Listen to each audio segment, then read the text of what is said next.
Sure, there are mutants and mages galore, but the slow-beating heart of The Witcher is in its monsters.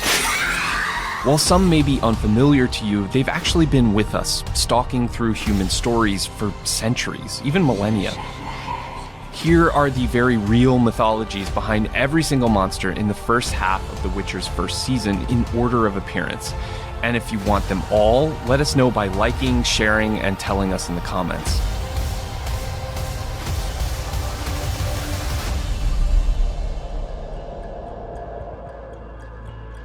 Okay, so you know The Witcher is serious about monsters when it has a Kikimora in the first scene of the first episode.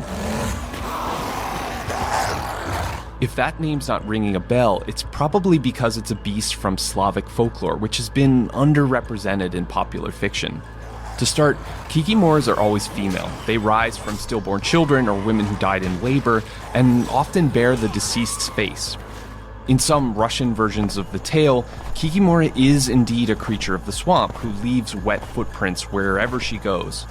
But in most, she's a purely household spirit, occasionally a nightmarish household spirit, slipping through keyholes to squat on the chest of sleepers, suffocating them.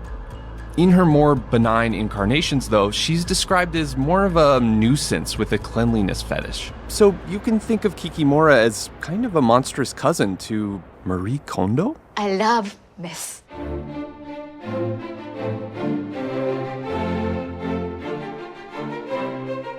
Human-animal hybrids are a tale as old as time.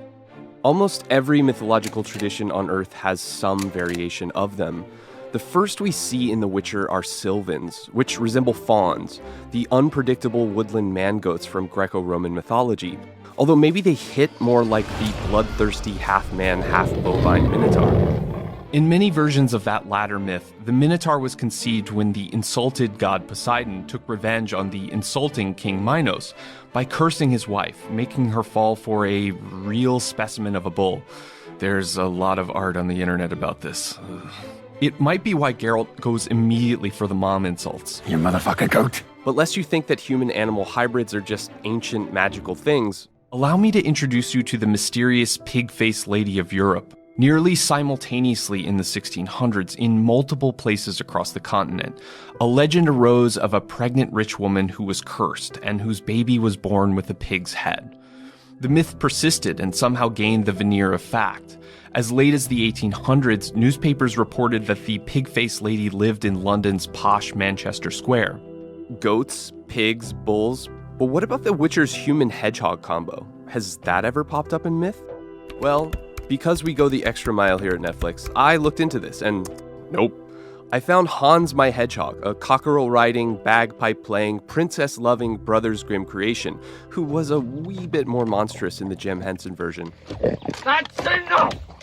Out!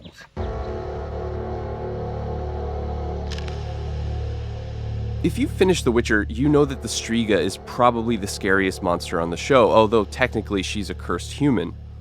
And that's fitting, because they're pretty terrifying in the scant myths about them too. According to what we have, the Striga is sort of a vampire prototype. Huge, almost bird-like claws, sharp fangs, and a thirst for human flesh and blood, although she can live off of animals too. But Strigas weren't born that way. The unlucky number was 2.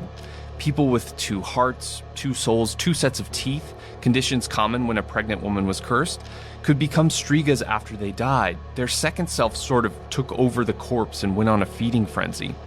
Even though they're not so common in fiction, it's interesting how many cultures have variations on the theme. Striga's demonic cousins proliferated across southern and eastern Europe to unlikely places like your garden. This is the Striga, or witchweed plant, which is kind of pretty, right? But it's known for viciously penetrating the roots of a host plant and sucking out all of its nutrients. Scientists even make dad jokes about its rapaciousness. So whether it's the plant or the bewitched princess variety, stay away from Strigas, y'all.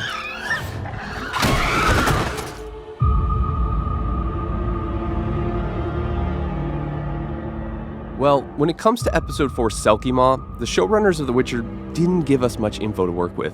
Thanks, Lauren Schmidt-Hissrich. All we hear is a pretty gripping tavern talk from a villager that includes the creature's name. The ice cracked open, and the Selkie ball shot out.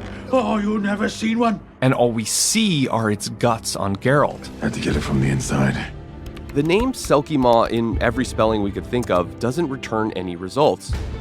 But plain old Selkies are indeed notable mythological creatures of the water.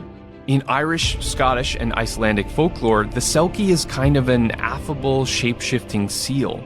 It mostly spends its time in seal-like endeavors, lounging on rocks, being cute, etc., but occasionally it sheds its prized skin, revealing a beautiful human underneath, and comes ashore. There's usually a lot of marriage shenanigans after this. Its use is fitting for an episode written by an Irishman. Still, a friendly seal with magical outerwear doesn't quite square with what little we know of the Selkie Maw. Like, it can swallow a witcher whole. It has swallowed a whole village whole. It possesses a cavernous mouth with devil's teeth. And actually, there is tell of a similar creature lurking deep within Russia, about a 6 hours drive west of Moscow. The Brosno dragon. It's said to be a huge reptilian or dinosaur-like creature that inhabits the small but curiously deep waters of Lake Brosno. And just like the Selkie Maw, the dragon can eat. His stories are full of him chomping down on things like invading Tatar warriors and their horses, a German aeroplane during World War II, and somehow an entire island that some Vikings were going to leave some treasure on. I don't know if this is wise without a witcher in tow, but people still look for the dragon. This is an easily chompable dog sled team searching across the frozen lake. Toss a coin to your witcher, oh valley of plenty, whoa. Our search for the Selkie Maw, however, has reached its successful conclusion. We figured it out. Take that, Lauren Schmidt-Hissrich. Thank you.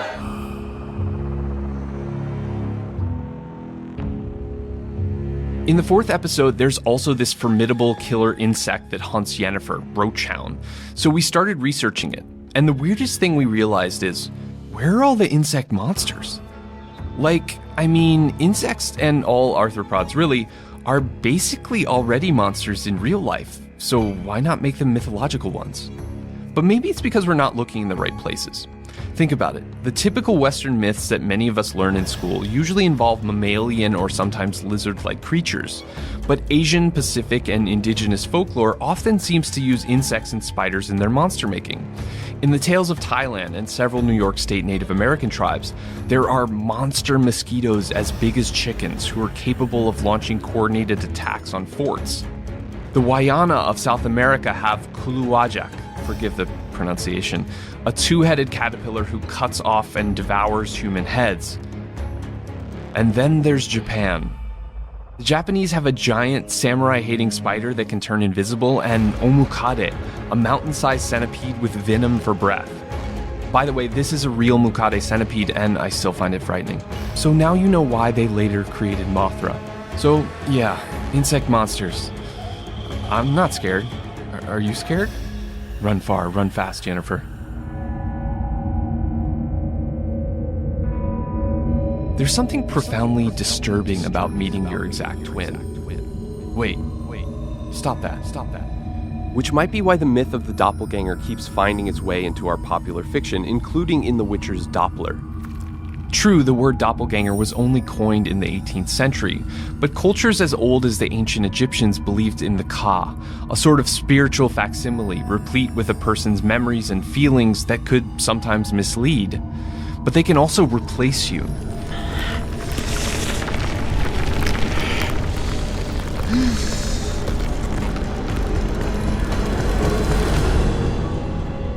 Everything you've ever done, ever debated, ever dreamed is in our head now. People from the Orkney Islands feared the Trow, sickly changeling creatures that would replace healthy human babies with their identical Trow replicas. If you want to get crazy, we can get crazy. So it's sort of like the plot of Us. Sometimes a benign version of the doppelganger will pop up. The Norse Vardigar, for instance, was an identical you that went ahead of the real you and showed up early to all your meetings. But most of the time, they're an omen of doom. Following his election in 1860, Abraham Lincoln allegedly saw his exact double in the mirror. The other was pale and ghastly looking. His wife believed the vision foretold his re-election, but also his death. There is a condition, heutoscopy, which can cause someone to see their double at a distance, or at least you better hope it's heutoscopy and not a doppelganger.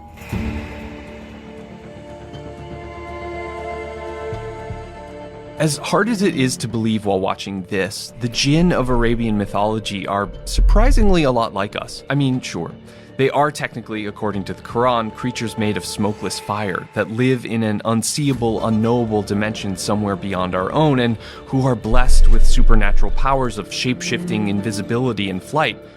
But they also possess a fair share of human qualities.